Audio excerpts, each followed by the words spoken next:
छात्रों, हम आपके लिए क्लास 11 गणित से एक क्लास लेकर आए हैं, कक्षा 11 से। और ये पहली क्लास है अध्याय 1 की, समुच्चय सेट्स। और सबसे पहले हम इसमें बताएंगे आपके लिए महत्वपूर्ण सूत्र एवं परिभाषाएं, इम्पोर्टेंट फॉर्मूलाज एंड डेफिनेशन। और ऐसे छात्र जो हमारे चैनल पर पहली बार आए हैं और चैनल को अभी तक सब्सक्राइब नहीं किया है तो सब्सक्राइब कर लें, ठीक है ना। और इससे रिलेटेड हमारे चैनल की प्लेलिस्ट में जाएं और कक्षा 11 के मैथ के साथ साथ फिजिक्स का भी क्लास देखें, इंग्लिश की भी क्लास देखें, ठीक है ना। अब देखिए, पहला रिक्त समुच्चय फाई एक अद्वितीय यूनिक समुच्चय है। फाई क्या है? एक यूनिक समुच्चय है। दूसरा देखो, समझ गए ना ये चीज। अब दूसरा क्या है? रिक्त समुच्चय। रिक्त समुच्चय प्रत्येक समुच्चय का उपसमुच्चय होता है। जो रिक्त समुच्चय है प्रत्येक समुच्चय का उपसमुच्चय होता है। या तो इसे खाली फाई से लिख सकते हैं हम रिक्त समुच्चय को, या ऐसे भी बना देते हैं खाली मझला क्रोस्टिक, इसमें कोई भी अवयव नहीं रखेंगे, ठीक है ना। तो ये भी रिक्त समुच्चय हो गया। और रिक्त समुच्चय प्रत्येक समुच्चय का उपसमुच्चय होता है, ये याद रखें। अगला पॉइंट, प्रत्येक समुच्चय स्वयं का उपसमुच्चय होता है। प्रत्येक समुच्चय स्वयं का उपसमुच्चय होता है, ठीक है। अगला नंबर 4, n अवयवों वाले समुच्चयों में उपसमुच्चयों की संख्या 2 की घात n होती है। जैसे एग्जाम्पल देखो आप, यदि हम कहें 1 और 2, इसमें कितने उपसमुच्चय बनेंगे इसके? तो इसके कितने बनेंगे?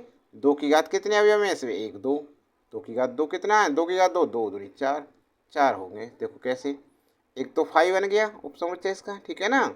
और एक हो गया, और देखो एक 2 हो गया उपसमुच्चय, और एक और 2 हो गए। तो कितने जिन्होंने 1 2 3 4, 4 हो गए। समझ में आ गया ना, उदाहरण से समझा दिया। अगला पॉइंट देखो, नंबर 5, ए और बी सम्मेलन को निम्न प्रकार से लिखते हैं। देखो, ए यूनियन बी बराबर X such that X belong करता है ए को, या एक्स बिलोंग करता है बी को। और ठीक है ना, दोनों को बिलोंग कर रहा है, ठीक है। दोनों में या तो ए में होगा या बी में होगा, दोनों में निश्चित होना है ये ए और बी। अब देखो नंबर 6, यदि ए बी सी 3 समुच्चय हों, यदि ए बी सी 3 समुच्चय हों तो इनके संघ या सम्मिलन निम्न नियमों का पालन करते हैं। यदि ए बी सी 3 समुच्चय हों तो इनके संघ या सम्मिलन निम्न नियमों का पालन करते हैं। कौन कौन से नियमों का पालन करते हैं ये ध्यान रखो, बहुत ही महत्वपूर्ण, आगे तक जाएंगे ये। आप 11 12 बीएससी मैथ में आगे तक काम आएंगे ये, अलजेब्रा में, ठीक है ना। देखो, वर्ग सम नियम, idempotent law, A union A बराबर ए होता है। ए यूनियन ए का मान कितना होता है? ये होता है। क्रम विनिमय नियम, commutative law, A union B बराबर बी यूनियन ए। यूनियन और कप भी बोल देते हैं इसे, ठीक है ना। ये क्रम विनिमय नियम क्या होता है? ए यूनियन बी बराबर बी यूनियन ए, कोई फर्क नहीं है, आगे पीछे कर दो तो क्रम। अब शाहचर नियम, associative law, A union bracket में बी यूनियन सी बराबर, इसे हम लिख सकते हैं A union B bracket union C बराबर है ये चीज, ठीक है। अगला डी, तत्समक नियम, आइडेंटिटी लॉ, पहला ए यूनियन फाई बराबर ए, क्योंकि फाई तो रिक्त समुच्चय है, कोई फर्क ही नहीं पड़ेगा इसमें, सिर्फ एक ही अवयव होंगे सभी। ए यूनियन समष्टि यू, यूनिवर्सल है ना, तो इसमें क्या है? यू में सभी होते हैं टोटल, तो इसका यू आएगा पूरा, क्योंकि ए के भी मिल जाएंगे यू में।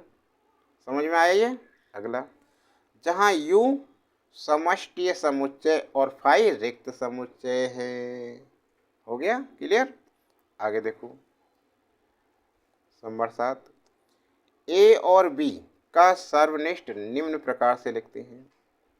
ए और बी का सर्वनिष्ठ निम्न प्रकार से लिखते हैं। A intersection B, intersection B बराबर X such that X belong A और X belong B. A intersection B बराबर X such that X belong A और एक्स बिलोंग बी। हो गया। अगला नंबर देखो 8, यदि एबीसी 3 समुच्चय हों, यदि एबीसी क्या है 3 समुच्चय हैं, तो इनके प्रतिच्छेद निम्न नियम का पालन करते हैं। यदि एबीसी 3 समुच्चय हों तो इनके प्रतिच्छेद निम्न नियम का पालन करते हैं। कौन कौन से नियम का देखिए,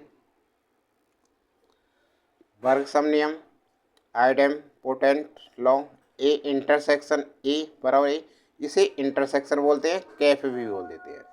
इंटरसेक्शन का दोनों जो हैं इनके समुच्चय के अवयव मिलने चाहिए दोनों में। यदि इसमें 2 है तो दूसरे में भी 2 होना चाहिए, वही उसका आंसर होगा। ठीक है ना। वर्ग सम इस नियम का पालन करता है।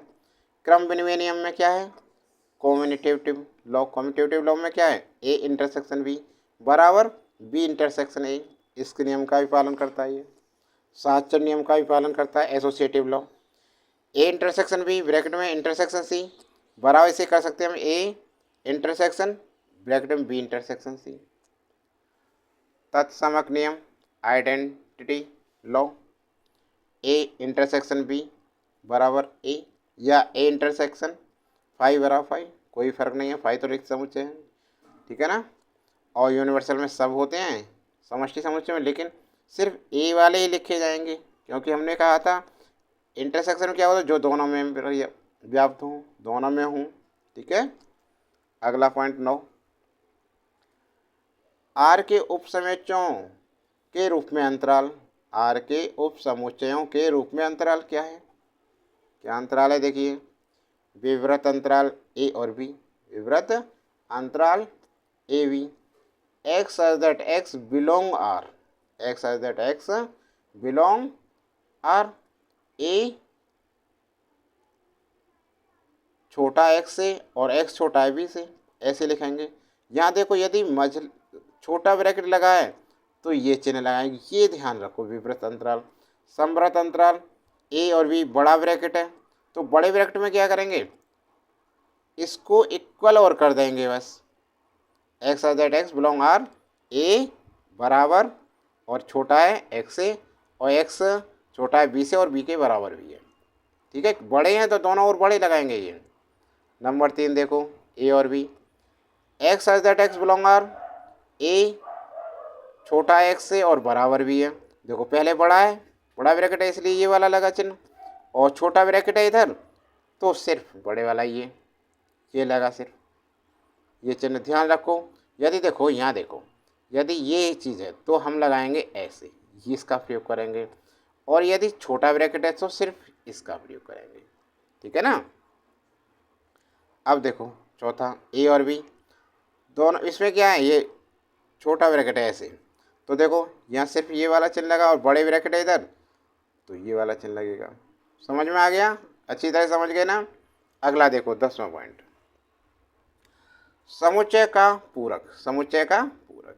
यदि U एक सार्वत्रिक समुच्चय है, यदि U एक सार्वत्रिक समुच्चय है और A एक उपसमुच्चय हो, और A एक उपसमुच्चय हो, तो A का पूरक समुच्चय ए डैश बराबर यू माइनस ए डैश बराबर क्या होता है, यू माइनस ए। फॉर्मूले सबको याद हो गए होंगे। चलो एक सवाल भी बताते हैं एक्सरसाइज का। इस अध्याय में आने वाले प्रश्न है, इस अध्याय में आने वाले प्रश्नों का संग्रह में कौन से समुच्चय है, में कौन सा समुच्चय है, न होगा कौन सा समुच्चय है, अपने उत्तर का औचित्य बताइए, रीजन बताइए, कारण बताइए, है ना। तो इस अध्याय में आने वाले प्रश्नों का संग्रह। अब देखो सॉल्यूशन में इस अध्याय में आने वाले प्रश्नों का संग्रह कह रहा है, तो इस अध्याय में प्रश्न परिभाषित हैं, अतः ये क्या है, ये एक समुच्चय है। इस अध्याय निश्चित है ना वो तो। अध्याय के प्रश्न परिभाषित है, अतः यह एक समुच्चय, अतः यह एक समुच्चय। समझ में आ गया? तो छात्रों, आपको वीडियो कैसी लगी, क्लास अच्छी लगी हो तो लाइक करना, कमेंट बॉक्स में ज़रूर लिख कर बताना। और हमारे चैनल की अन्य क्लासें देखने के लिए क्लास कक्षा 11 मैथमेटिक्स, कक्षा 11 भौतिक विज्ञान, कक्षा 11 इंग्लिश की क्लास देखने के लिए चैनल की प्लेलिस्ट में जाएं और वहां सभी क्लासें बेस से समझाया गया, एक एक पॉइंट समझाया गया है, वहां जाकर देखें।